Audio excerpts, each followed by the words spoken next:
सवाल है, जगदीप धनखड़ का उत्तराधिकारी कौन होगा? राष्ट्रपति द्वारा इस्तीफा मंजूर करने से पद ये खाली हुआ है। नए व्यक्ति के चयन में सहयोगी दलों से भी राय मशविरा होगा और इसलिए नई नियुक्ति में लग सकता है कुछ समय। इस सारे घटनाक्रम का एक दूसरा पहलू भी है। किसी वरिष्ठ भाजपा नेता को एडजस्ट किया जा सकता है इस पद पर भी। भाजपा राष्ट्रीय अध्यक्ष के उम्मीदवारों में से भी किसी को ये पद मिल सकता है। पिछले दिनों भाजपा अध्यक्ष के लिए राजनाथ सिंह और मनोज सिन्हा के नाम की भी चर्चा हुई थी। कुछ क्षेत्रों में उप सभापति हरिवंश नारायण सिंह के नाम की भी चर्चा थी। अलबत्ता नए प्रत्याशी के चयन में नरेंद्र मोदी अमित शाह फूंक फूंक कर कदम उठा रहे हैं। बिहार चुनाव की दृष्टि से नीतीश कुमार के नाम पर भी विचार हो सकता है।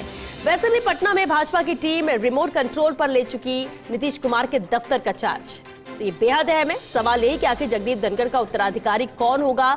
कुछ अहम नाम, कुछ अहम चेहरे हैं जिस पर विचार किया जा सकता है, क्योंकि भाजपा के राष्ट्रीय अध्यक्ष के तौर पर भी इंतजार है और ये कुछ नाम थे जो चर्चाओं में थे और ऐसे में माना जा रहा है कि उत्तराधिकारी के तौर पर भी किसी के नाम पर मुहर लग सकती है, मंजूर किया जा सकता है इस पद के लिए।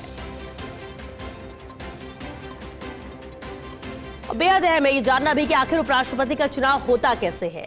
उपराष्ट्रपति का पद रिक्त होने के 6 महीने में नया चुनाव होना जरूरी होता है। चुनाव की प्रक्रिया राष्ट्रपति चुनाव के समान ही यहाँ पर होती है, जिसमें संसद के दोनों सदनों के सदस्य मतदान करते हैं। ये चुनाव दोनों सदनों के सदस्यों से मिलकर बने निर्वाचक मंडल के सदस्यों द्वारा आनुपातिक प्रतिनिधित्व प्रणाली अनुसार एकल संक्रमणीय मत के माध्यम से ही किया जाता है और इस प्रक्रिया में वोटर्स उम्मीदवारों को अपनी वरीयता के क्रम में रैंक करते हैं। वे अपनी पहली, दूसरी, तीसरी और अन्य पसंदों को भी चुनते हैं। चुनाव की अधिसूचना भारत के चुनाव आयोग द्वारा जारी की जाती है। तो ये पूरी प्रक्रिया होती है उपराष्ट्रपति के चुनाव की। तो इस सवाल ये भी कि आखिर अनुच्छेद 67(a) क्या होता है? अनुच्छेद 67(a) उपराष्ट्रपति के इस्तीफे की प्रक्रिया को स्पष्ट करता है। इस्तीफा केवल राष्ट्रपति को ही दिया जा सकता है, किसी अन्य को नहीं। वहीं उपराष्ट्रपति को राष्ट्रपति को लिखित इस्तीफा देना होता है। उपराष्ट्रपति का इस्तीफा स्वीकार होते ही पद रिक्त हो जाता है और इस्तीफे के बाद राज्यसभा के उपसभापति जिम्मेदारी संभालते हैं। वर्तमान उपसभापति हरिवंश नारायण सिंह सभापति के रूप में कार्य देखेंगे जब तक कि चयन उपराष्ट्रपति का नहीं हो जाता।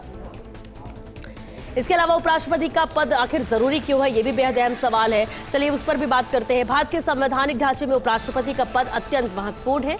उपराष्ट्रपति न केवल राज्यसभा के सभापति होते हैं, बल्कि राष्ट्रपति की अनुपस्थिति या असमर्थता में कार्यवाहक राष्ट्रपति का दायित्व भी निभाते हैं।